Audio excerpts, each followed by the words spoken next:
Hola a todos. Bien, pues hoy vamos a hablar sobre Ramón Grossvogel. Grossvogel. Sí, parece, ¿no? Un nombre alemán, pero no. Este hombre es puertorriqueño, nacido en Puerto Rico, y es un profesor universitario. No sé si es politólogo o algo así. En el artículo que voy a leer igual lo pone. No lo pone así de entrada. El caso es que, digamos, bueno, me voy a apoyar en un artículo para criticar a este hombre, pero que sepáis que he estado mirando muchísimos vídeos suyos en YouTube, se encuentran fácil, tecleando su nombre. Da muchísimas conferencias, tanto a nivel universitario como a nivel de canales de YouTube, etcétera, cuando lo invitan. Y es un personaje que a mí me ha llamado la atención porque es el típico personaje de la nueva ideología woke que te encuentras digamos, en muchísimos sitios, en las universidades europeas, sobre todo, y sudamericanas, y en Norteamérica también te encontrarás personajes parecidos, todos con un perfil parecido a él, lo que pasa es que, bueno, evidentemente con nacionalidades distintas según el lugar donde hablamos, pero es que es muy, o sea, es de la corriente woke totalmente, revisionista del pasado, etcétera, que reescribe la historia, todo. Bueno, pues ya podéis imaginar, acusando a los blancos de todos los males, blancos europeos occidentales, y idealizando un supuesto pasado eh, donde las poblaciones originales de todos los continentes, porque él engloba todos los continentes, estaban felices, comían perdices y eran gente, muy buena gente, con buen rollito, hasta que llegaron los blancos, que les inculcaron cosas como el racismo, como esa manía del capitalismo, etcétera, etcétera, cuando ellos vivían en un comunismo perfecto, etno-racial, totalmente súper, según lo que ellos dicen más o menos, en una comunión racial perfecta, sin religiones, sin nada. Evidentemente todo es falso, ¿no? Cualquiera que revise con un poquito de rigor la historia sabe que todos los continentes tenían problemas, tenían guerras multiétnicas o entre etnias. Y en el continente africano, por ejemplo, los árabes y los negros siempre han estado básicamente en lucha y los árabes con un racismo brutal contra los negros, que todavía lo tienen. Si miras el continente americano, evidentemente un puñado de españoles pudieron vencer porque había unas guerras multiétnicas brutales entre los mismos aztecas, incas, etc. etc. Había muchas culturas que, y muchas, digamos, tribus que luchaban entre sí y simplemente aprovecharon de la desunión que tenían para unir en torno a la figura del español contra, digamos, los principales imperios y ya está. En África, idem, y en Asia fue más complejo y más tardío el tema, pero bueno, los ingleses en India y en China, junto a los demás europeos, al final dominaron durante un tiempo estos continentes, esos megapaíses, por una predominancia tecnológica básicamente y también aprovechándose de las profundas divisiones étnicas, culturales, etc., que había dentro de sus propios países tan grandes que son como un continente. Son prácticamente, la India es casi como toda Europa y China como si fueran dos veces Europa, por decir algo. O sea que realmente lo único que hicieron es aprovecharse de las profundas divisiones que había, como en todas partes, en Europa también lo ha habido, etc, etc. O sea que el blanco europeo no ha inventado básicamente nada, simplemente se adelantó tecnológicamente y pudo imponer durante un tiempo su visión, su cultura y su dominación. Pero nada que no hubiera hecho cualquier otro pueblo de haberse adelantado primero. O sea, quiero decir, no hay ninguna novedad en eso, ni ninguna cosa especial, ¿no? Pero personajes como estos envenenan el agua y están todo el día probablemente cobrando de Venezuela, etcétera. Y no lo digo solo yo, ¿eh? Voy a leer un artículo de un tal Andrés Kogan Valderrama, que es un sociólogo diplomado en educación para el desarrollo sustentable, o sea, es decir, que va de la cuerda Boque, de la cuerda de todo el tema del medio ambiente, etcétera, etcétera, ecologismo, etc. Magíster en comunicación y cultura contemporánea. Y es un tipo que era un fan de él, probablemente alumno, no lo sé, pero un fan del Grossvogel ese, que no me extrañaría además que fuera el Grossvogel no sé, que no fuera un apellido disimulado de un apellido alemán, pero bueno, es muy blanco. O sea, encima siempre habla un cagao, como dice mi suegra. Quiero decir, encima habla un tío que es súper blanco, ¿sabes? Y bueno, va de defensor de los indios, etc, etc. Y defensor de la, de las etnias originales de América, por ejemplo, ¿no? Y, bueno, algo de mezcla tiene, como muchísima gente, es un mestizo probablemente, pero que tiene mucho de blanco, justamente. O sea, porque además en América, ya sabéis que en Sudamérica, desgraciadamente, y en Centroamérica pasa lo mismo, los únicos que llegan arriba del escalafón, y sobre todo si hablamos de universitarios, por regla general son los mestizos o los descendientes de blancos. Muy poca gente con la cabeza, por ejemplo, de Evo Morales, vais a encontrar en la cúspide de la sociedad en América, ¿no? Del Sur y Centroamérica, desgraciadamente. Como muchos los vais a encontrar, empezáis a encontrarlos en la política, pero realmente la cúspide de las grandes empresas, en la cúspide de la universidad, etcétera, pocos vais a encontrar con la estética del señor Evo Morales, por ejemplo, ¿no? Que es una lástima, porque son realmente los habitantes originales de esas tierras, ¿no? Evidentemente, ¿no? Aunque ahora ya es una sociedad multiétnica y muy bien que hacen, de hecho. Y de hecho deberían de borrar las últimas barreras y ser una sociedad totalmente multiétnica, lo más parecido a lo que podría ser Estados Unidos si no hubiera tanto racismo en Estados Unidos del Norte, o sea, en América del Norte. Entonces, él escribe, el Andrés Coan Valderrama, ¿no? Hace unos días me encontraba revisando el canal de YouTube del sociólogo puertorriqueño Ramón Grossvogel a propósito de lo que está ocurriendo en el genocidio, en fin, de parte del Estado de Israel en contra del pueblo palestino en la Franja de Gaza. Y me encontré con un vídeo en el cual niega la masacre perpetuada por Hamas aquel 7 de octubre del año 2023, que es algo que hace muchísima gente, incluso en un canal que hablé hace poco con Marcos, no me lo negó, pero le costó admitir que eso fue una masacre y que eso fue un ataque no solamente terrorista, sino un acto de guerra salvaje, además. Y así están muchísima gente, de todos los ámbitos, de ámbitos más de izquierda, más de extrema derecha, más de extrema izquierda. En todos los sitios se vas a encontrar gente que casi niega esto del 7 de octubre y casi acusan a los propios israelíes de autosacrificarse para poder hacer la guerra, etc., como si ya la guerra no hiciera ya 70 años que se hiciera contra Hamas y toda esta gente, ¿no? O sea, como si necesitaran una excusa para poder hacer la guerra cuando ya estaba la guerra. Bueno, lo que pasa es que estaba mucho menor, claro, porque no había habido una declaración de guerra tan brutal como el 7 de octubre, ¿no? Y él es uno más que se apunta a toda esta corriente, pero además de una forma descarada, porque se nota que ese tío es de la cuerda de Venezuela y de Irán, etcétera, que Irán, Venezuela es prácticamente lo mismo, y se nota que debe cobrar, porque gente que ya lo defiende con tanta pasión, yo creo que cobran directamente. O sea, no puede ser que tú te sientas tan palestino sin serlo y no haber vivido jamás nunca ahí ni tener sangre palestina, quiero decir.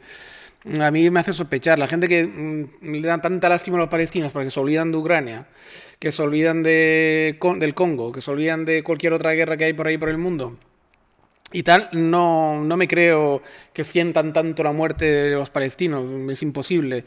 Y además con gente que no se parece a ti en absoluto es mucho más improbable la empatía. Es el odio a lo que representa Israel y el odio a los judíos, lo que te mueve a ser tan pro-palestino. O sea, a mí que no me engañen. Quiero decir, cuando tú no tienes nada que ver con Palestina, ni siquiera eres musulmán, lo único que te puede mover es el odio al judío.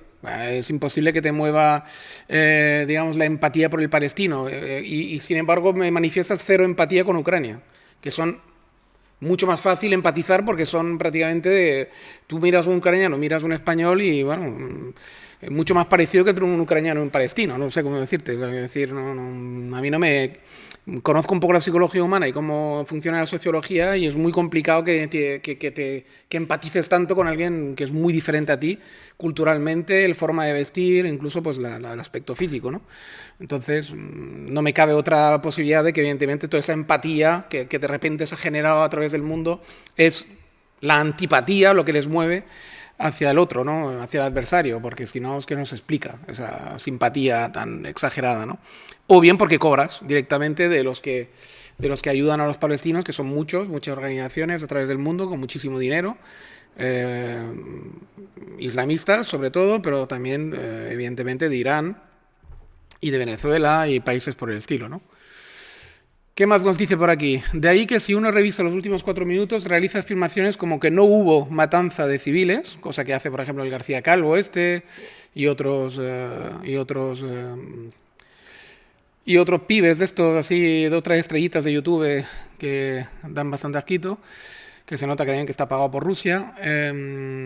Como no hubo matanza de civiles, sino que murieron producto del fuego cruzado entre el ejército israelí jamás. Hostia, pues el fuego cruzado, no veas, ¿eh? Fue acertado, porque para matar a 1.400 personas, e incluso algunas torturadas, que lo han filmado ellos mismos. Es que es increíble negar una cosa que está filmada, pero bueno, que ves a un tipo con un bate de...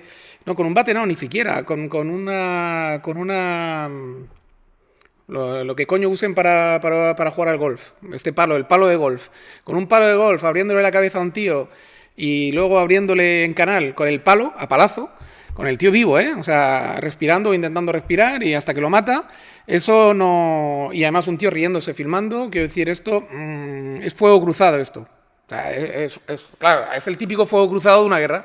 Un tío con un palo de golf masacrando a un tío que ya estaba en el suelo con 2 disparos. Eso es lo típico que haces en un fuego cruzado. Vas ahí con un palo de golf a rematar, ¿no? O sea, bueno, bien, son de vergüenza esa gente, son de vergüenza. Además de omitir los secuestros, claro, los secuestros también es lo típico de un fuego cruzado en una guerra. Tú vas secuestrando gente mientras van cruzándose las balas, ¿no? Eso también. Y no secuestras a 1 ni a 2, sino a cientos. Y eso también no está organizado. No hace falta estar organizado para hacer esto. Todo es casual, se hace sobre la marcha. Sí, claro, sobre la marcha. Organizando Palestina, apelando a que todo ha sido manipulación mediática. Una campaña de desinformación, cágate lorito, para justificar el genocidio israelí posterior. El genocidio, cuidado. Que había 2.200.000 en la franja y siguen siendo 2.200.000. Yo no veo genocidio por ningún lado, pero bueno. Lo que reafirma con ese escrito que publicó también, lo que le dije a Marcos, si jurídicamente lo es, pues bueno, pues lo será, pero vamos, yo los genocidios que he visto antes en mi vida, o sea, o que he leído y tal, como el armenio, como el judío en Europa, por ejemplo, como muchos otros, bueno, son millones de muertos reales en la carretera y en las cunetas, no son 50.000 personas. Y en 15 meses de guerra, sí, son torpes haciendo genocidio los judíos, macho, son torpísimos, porque, macho, sigue estando repleta de gente en la franja y Cisjordania igual. En fin. Ante esto, cuesta creer que un intelectual importante y reconocido dentro del campo de colonial a nivel mundial, como es Ramón Gorsofogel, que sí es verdad que tiene cosas interesantes cuando habla del colonialismo, del descolonialismo, sí que hay apuntes, y del racismo hay apuntes muy interesantes, que se nota que hay una profundidad, que hay algo intelectual, pero claro, lo estropea todo con recibiendo dinero de Venezuela y de Rusia para hablar mal o sea, y de Irán para hablar mal de Israel. Es una pena porque mucha gente muy válida lo están estropeando todo con ese antisemitismo y ese antijudaísmo que tienen, que no se entiende, ¿no? Algunos tienen los dos, otros solo tienen uno de los dos, pero bueno, lo que decir, se les nota mucho. Ramón Grossofogel niega un hecho tan deleznable como lo realizado por Hamás, como si lo realizado por esa organización integrista fuera un acto de resistencia legítima y que por lo tanto se debiera apoyar desde quienes criticamos el Estado colonial de Israel.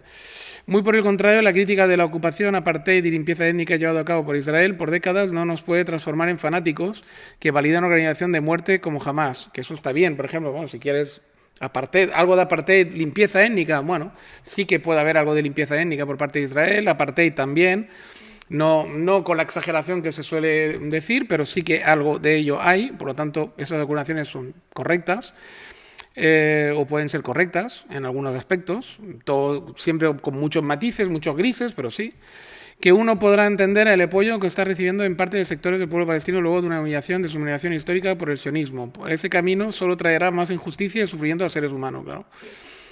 Con esto, por supuesto, no se puede pasar por alto la responsabilidad de Estados Unidos, tal, bueno, eso ya es normal, pero vamos al caso. Es el caso de Gorsofogel, el cual, si bien desde hace varios años lo he seguido y valorado su trabajo en tanto una mirada crítica sobre la modernidad, colonialidad, en tanto proyecto eurocéntrico capitalista y resultado de 4 grandes genocidios, epistemicidios conquista sobre el Al-Ándalus, bueno, eso es muy, muy contestable. América sí, África también, en parte, y la quema de brujas en Europa, bueno, meter esto de la quema de brujas en Europa cuando no fue algo tan sistemático ni tan, en fin.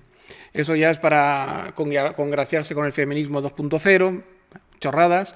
Lo único que hay aquí de verdad de genocidios que se pronunciaron de verdad y que fue realmente brutal fue lo de América del Norte por parte de los ingleses y alemanes y en general europeos del norte. Y en América del Norte sobre todo, en el continente americano del norte sobre todo, y el tema de África, que sí que hubo muchos atropellos por parte, no estoy pensando en los belgas en el Congo, por ejemplo, etcétera.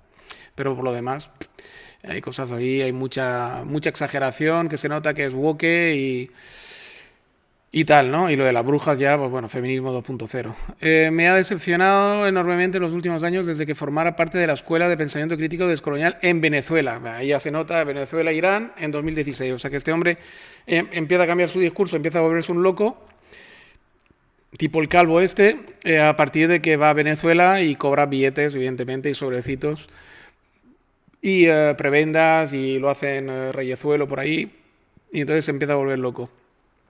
Desde ahí en adelante su discurso se ha vuelto bastante contradictorio, por decirlo suavemente, ya que por un lado ha continuado realizando fuertes cuestionamientos al carácter eurocéntrico del marxismo y de las izquierdas del siglo XX, y por otro lado se ha dedicado a repetir la retórica de distintos gobiernos de la primera oleada progresista de la región, como es el caso de Bolivia o de Venezuela, pero también de una potencia militar y territorial como Rusia.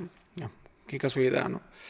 La conexión Rusia, Irán, tal, claro, evidentemente. Es cosa de revisar sus vídeos y ver cómo hace una defensa irrestricta y sin matices de todos ellos, pareciendo más un vocero de gobernantes como Vladimir Putin, Evo Morales, Nicolás Maduro, haciendo planteamientos ridículos que de todos ellos son víctimas de una gran conspiración mundial y hasta el delirio de decir que el presidente venezolano debió haber obtenido el Premio Nobel de la Paz. Claro, toda esta gente lo que han hecho es volver a abrir la veda del antisemitismo clásico para que haya una gran conspiración judeo-masónica contra ellos. Es un clásico de todos los dictadores en el siglo XX y por lo que veo, pues en el siglo XXI seguimos con la misma historia, ¿no? Disfrazado hoy en día de antisionismo, pero es la misma historia. Por lo mismo, Grossofogel ha tenido que recurrir a una burda idea de antiimperialismo sacada de un manual de stalinismo, centrado únicamente en el accionar militar de Estados Unidos para justificar así cualquier tipo de acción autoritaria, criminal de sus gobiernos, y ahora de jamás, cayendo en un dogmatismo ideológico incomprensible para alguien que ha estudiado procesos políticos complejos y que no debería binarizar la realidad entre buenos y malos. Bueno, es normal, si cobra de lo que quien cobra. Grossofogel, en su defensa, podría decir que una mirada teórica sin posicionamiento político es solo una despolitización, lo cual es cierto, pero no por eso se va a caer en un discurso estalinista y negacionista que define que es decolonial y que no, como si fuera una especie de inquisidor, sumo sacerdote o dueño de la verdad, y quien se aleje de aquello debería ser considerado por infiel, condenado por infiel y traidor. No es casualidad, por tanto, que Grossofogel haya caído en formas muy patriarcales, muy de macho, típico de Pablo Iglesias y toda esta gente, al descalificar a cualquier postura que no coincida con su antiimperialismo decolonial, o típico de Yolanda Díaz y gente por el estilo, que queriendo practicar un feminismo, lo que están practicando es una especie de machismo, de imposición de toda la vida. ¿Qué ha pasado con quienes han osado criticar ese gobierno que él defiende? Como ha pasado con Aníbal Quijano, Rita no sé qué, lo cual es, para él serían unos golpistas derechistas lacayos de Estados Unidos. Claro, todo lo que está en contra de ellos son lacayos de Estados Unidos y, bueno, yo ya le añado yo de los sionistas, de Soros, etc. En consecuencia, para Grossofogel, todos ellos serían de coloniales, pseudo-izquierdistas, intelectuales imperialistas, instalando la idea de que compartirían las mismas tesis que la Casa Blanca, además de supuestamente tener un discurso anti-estatista, anti-extractivista, como se lo mencionó en una entrevista al sociólogo argentino Atilio Borón.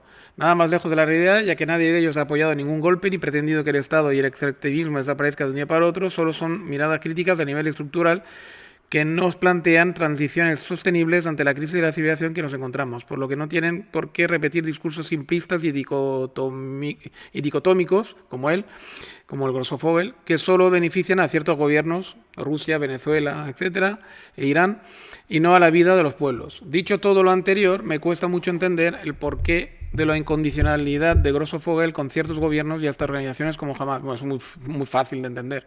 Así como también de su celebración, la crítica a la expansión de los BRICS y de un supuesto mejor mundo multipolar para todas y todos, cuando lo que estamos viendo justamente son procesos autoritarios y de pérdidas de derechos, tanto por izquierda como por derecha. Correcto. Así que realmente, menos mal que hay gente dentro de la izquierda que ya empieza a despertarse y a verle el plumero a toda esta gentuza de la nueva izquierda, pues aquí en España Pablo Iglesias y todos sus acólitos, que son gentuza pagada por el extranjero, evidentemente, para liarla. No son gente de verdadera izquierda, lo he dicho siempre, igual que no es gente de izquierda toda la izquierda catalana, ni la supuesta izquierda vasca, son todos reaccionarios, pagados por otros gobiernos extranjeros, además, para meter mierda aquí en España. Y en el extranjero veo que más de lo mismo, van fichando gente por ahí para liarla, para ir liándola. Y hay gente que se lo traga, ¿vale? Gente tanto de izquierda como de derecha que se traga pues toda esta gentuza que no quieren el bien ni de España ni de los españoles, sean de izquierda o de derecha, ni quieren el bien de Europa, ni quieren el bien de los europeos. No, solo quieren el bien del reyezuelo que les paga, que puede ser Putin, puede ser el de Venezuela, puede ser el de Irán o puede ser de cualquier parte de estos.